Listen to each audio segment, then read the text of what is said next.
Hello hi అండి, news 2కి స్వాగతం అండి.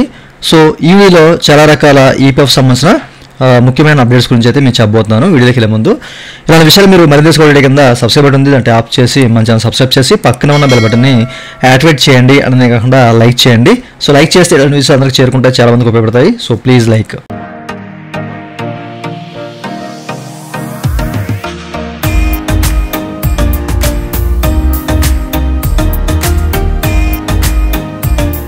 ఇక టాపిక్ని స్టార్ట్ చేస్తే కనుక సో ఫస్ట్ ఆఫ్ ఆల్ మీరు ఇక్కడ చెక్ చేసుకోవచ్చు ఈడీఐ గురించి అనమాట. సో రీసెంట్గా మనకి 2025లో వచ్చిన ఒక పెద్ద గుడ్ న్యూస్. ఈపీఎఫ్ ఖాతాదారు సంబంధించిన ఫ్యామిలీ మెంబర్స్ ఎవరైతే ఉన్నారో వాళ్ళందరికీ కూడా ఇది ఒక పెద్ద గుడ్ న్యూస్ అనమాట.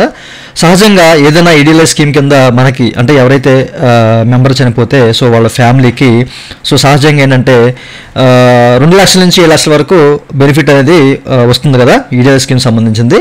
సహజంగా వాళ్ళు ఏంటంటే వాళ్ళ సంబంధించిన సర్వీస్ అనేది 1 సంవత్సరం పాటు కంటిన్యూస్గా 1 సంవత్సరం పాటు ఉంటేనే మనకి ఈడీఐ స్కీమ్ అనేది వర్తించేది. బట్ ఇప్పుడు ఈపీఎఫ్ఓ ఏం చేసిందంటే సో ఈ యొక్క విధానాన్ని మార్చిందనమాట.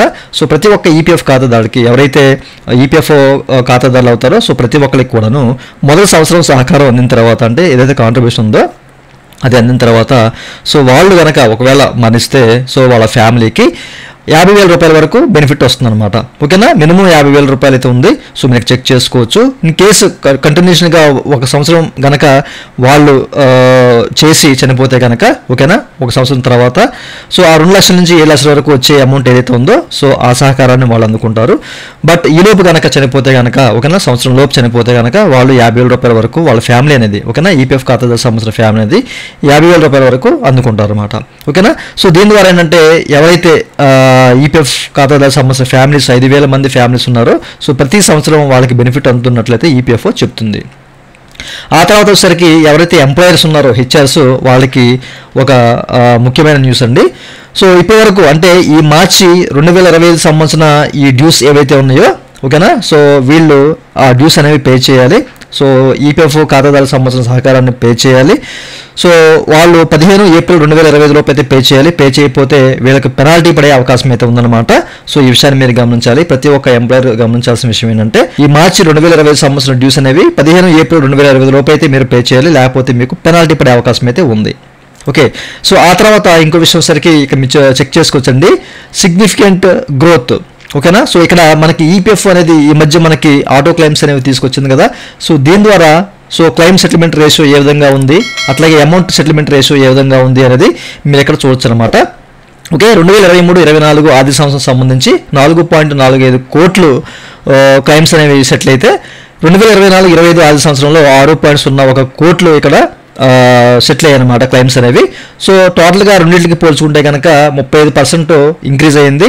అట్లాగే అమౌంట్ సెటిల్మెంట్ అనేది 1.82 లక్షల కోట్లు అయితే 2023-24 ఆర్థిక సంవత్సరంలో 2.41 లక్ష కోట్లుగా 2024-25 ఆర్థిక సంవత్సరంలో నమోదైంది. ఇది 32% ఇంక్రీజ్ అయిందనమాట. నిజంగా ఇది ఈపీఎఫ్ఓకి ఒక పెద్ద ఘనత అని చెప్పేసి అనుకోవాలి. ఆటో క్లెయిమ్ సెటిల్మెంట్ విధానంలో ఇప్పుడు అతిపెద్ద సెటిల్మెంట్స్ అనేవి జరుగుతూ ఉన్నాయన్నమాట. చాలా మంది క్లెయిమ్స్ అనేవి పెడుతున్నారు. ఎక్కువ అమౌంట్ అనేది ఈపీఎఫ్ఓ నుంచి బయటికి వెళ్తున్నట్టయితే ఇక్కడ తెలుస్తుంది అనమాట. ఓకేనా, సో ఆ తర్వాత విషయం సరికి మీరు ఇక్కడ చెక్ చేసుకోవచ్చండి. మనకి 14 ఏప్రిల్ 2025 హాలిడే అయితే ప్రకటించారు ఈపీఎఫ్ఓ వారు. ఎందుకంటే ఆ రోజున బిఆర్ అంబేద్కర్ గారి జయంతి కాబట్టి ఈ విషయాన్ని అందరూ గమనించాలి. ఎవరైనా 14 ఏప్రిల్ 2025 ఈపీఎఫ్ఓ ఆఫీస్కి వెళ్ళాలి, ఏదైనా పని చేయించుకోవాలంటే సో ఆ రోజైతే మీరు ఈపీఎఫ్ఓ ఆఫీస్కి అయితే వెళ్ళొద్దు. ఎందుకంటే ఆ రోజు హాలిడేగా వీళ్ళైతే డిక్లేర్ చేశారు. ఈ విషయాన్ని అందరూ గమనించాలి. ఓకేనా, 14 ఏప్రిల్ 2025 అంబేద్కర్ గారి జయంతి సందర్భంగా సో ఆ రోజు ఈపీఎఫ్ఓ ఆఫీస్ అన్నింటికి సెలవు. ఆ తర్వాత మనకి ఏంటంటే ఈపీఎఫ్ఓ ఒక పెద్ద విధానానికైతే శ్రీకారం చుట్టింది. 3.0 చాలామంది తెలిసే ఉంటుంది. ఓకేనా, సో వీళ్ళ యొక్క బ్యాంకింగ్ వ్యవస్థని ఎక్స్పాండ్ చేస్తున్నారు, విస్తరిస్తున్నారు అనమాట. సో దీని కారణంగా ఇంకొక 15 అడిషనల్గా ఇంకో 15 బ్యాంక్స్ని అయితే వీళ్ళు ఎంపానల్ చేస్తున్నారు అనమాట. సో దీని కారణంగా ఇప్పటివరకైతే 32 బ్యాంక్స్ అనేవి ఉన్నాయి టోటల్గా. ఓకే, ఇంకా ఒక 15 బ్యాంక్స్ అయితే వీళ్ళు యాడ్ చేస్తున్నారు. సో దీని కారణంగా మనకి ప్రస్తుతానికి యూపీఐ విధానం తీసుకొస్తున్నారు కదా. సో ప్రతి ఒక్కరికి ఎట్లాంటి ఇబ్బంది లేకుండా ఉండడానికి అమౌంట్ మనము ఈపీఎఫ్ సెటిల్మెంట్స్ అనేవి ఖాతా సంవత్సరం ఈపీఎఫ్ ఖాతాదారు సంబంధించిన అమౌంట్ అనేది చాలా సింపుల్గా మనము విత్డ్రా చేయడం కారణంగా ఉంది. లేకపోతే పెన్షన్ సంబంధించిన అమౌంట్స్ అనేవి సో వాళ్ళు ఎక్కడైనా తీసుకునే అవకాశం కల్పించారు కదా లాస్ట్ టైము. సో దాని కారణంగా సో ఎవరికి ఇబ్బంది లేకుండా బ్యాంక్స్తో వీళ్ళు టైప్ అయ్యి అన్ని బ్యాంకుల నుంచి మనం అమౌంట్ తీసుకునేలాగా వీళ్ళు శ్రీకారం మీద చూడుతున్నారు. ఓకేనా, 3.0లో భాగంగా అంటే యూపీఐ పరంగా మనం ఎక్కడైనా ట్రాన్సాక్షన్స్ అనేవి ఏ బ్యాంక్ అయినా త్రూ చేసుకోవచ్చు, అమౌంట్ ఎప్పుడైనా తీసుకోవచ్చు. సో ఇబ్బంది లేకుండా వీళ్ళైతే అన్ని బ్యాంక్స్గా టైప్ అవుతున్నారు అనమాట. ఓకేనా, సో మీరు ఇక్కడ చెక్ చేసుకోవచ్చు.